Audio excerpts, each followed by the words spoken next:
लेकिन देखिए, कहने का मकसद ये है कि अब इस गांव के अंदर, मैं अपने लिए नहीं कह रहा हूँ, मैं गुलामाने हजरत सैयदना पीर मंसूर शाह रहमतुल्लाह ताला अलैहि हूँ। मैं ये सैयदना धना शाह पीर रहमतुल्लाह, हमारे इस गांव के अंदर दो अल्लाह के नेक वली आराम फरमाए। सुभान अल्लाह, सुभान अल्लाह। ऐसे नेक वली है कि जिन्होंने जिंदगी बसर इसलिए की कि कायनात के अंदर से तमाम खुराफाते गलत चीजों को खत्म कर दिया जाए। तो वो जिंदगी भर अल्लाह अल्लाह करते रहे, लोगों को दीन की दावत देते रहे, लोगों को गाने से बचाते रहे, टीवी से बचाते रहे, लोगों को नमाज की तरफ लाते रहे, लोगों को दाढ़ी रखवाते रहे, लोगों को गलत चीज से दूर करते रहे। जब वो नेक वली इतनी मेहनत के साथ लोगों को नेक बनाते रहे और जब वो इंतकाल होकर आराम फरमा रहे थे और जब उन्हीं के गाँव के अंदर गाना बजाना होगा तो उनके दिल पे क्या गुजरेगी, आप सोच रहे हैं? उन औलिया इकराम को कितनी तकलीफ होगी जिन्होंने चाहा था कि कायनात के अंदर से खुराफात खत्म हो जाए और उनके मजार उनके गांव के अंदर ये खुराफातें होगी तो उनको कितनी तकलीफें होगी एक दिन का। और आप सोच रहे होगे कि चलो शादी खुशी का माहौल एक दिन बजा लेंगे, लेकिन मैं इनसे तमाम बारातियों सबसे मोहब्बत करता हूँ इसलिए कि आपने मुस्तफा का कलमा पढ़ा है।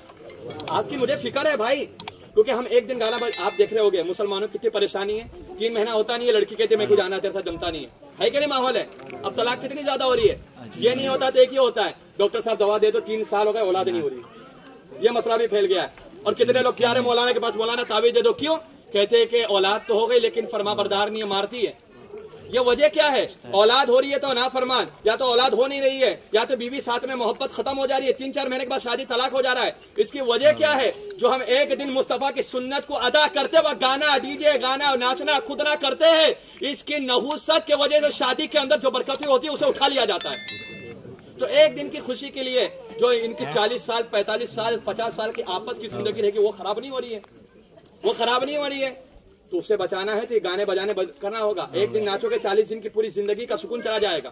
तो एक दिन नाचने से सुन्नते रसूल के दायरे में रहकर शादी और निकाह करोगे तो 45 साल तक अल्लाह उसके रसूल आप पर रहमतों की बारिश अता फरमा देंगे। सुभान अल्लाह। तो 45 साल की जिंदगी को अगर अच्छा बनाना है तो शादी के अंदर खुराफात को खत्म करना होगा। कहने का मकसद ये, मैं सुन्नत पढ़ रहा था, इतने जोर से गाना बजा कि दिमाग हिल गया पूरा। तो यहाँ पर खुदा की इबादत हो रही है, यहाँ गाना बजता है। ये अल्लाह का घर है, औलिया इकराम का घर है, लेकिन मैं ये नहीं कहता हूँ। लेकिन आपको बता देता हूँ कि मैं आप पर्सनली इसलिए इस गांव का इमाम हूँ और जब तक आबोदाना रहेगा मैं यहाँ रहूंगा, कोई हटा नहीं सकता। जब तक अल्लाह चाहेगा खिलाएगा। और मैं हक बात मेरे दिमाग, क्योंकि वो इमाम कुछ काम का इमाम नहीं कि जिसका ईमान कमजोर हो। अगर खड़े होकर नहीं बोलता तो मेरे पीछे लोगों की नमाजें नहीं होती, क्योंकि यार गलत हो रहा है और इमाम बोला नहीं तो मेरे पीछे नमाज पढ़ के क्या फायदा? इमाम बुज़दिल है, बुज़दिल के पीछे नमाज और उसकी इब्तिदा करना जायज नहीं, हराम है। समझ रहे बात को? तो कहने का मकसद ये है, तो मैं इमाम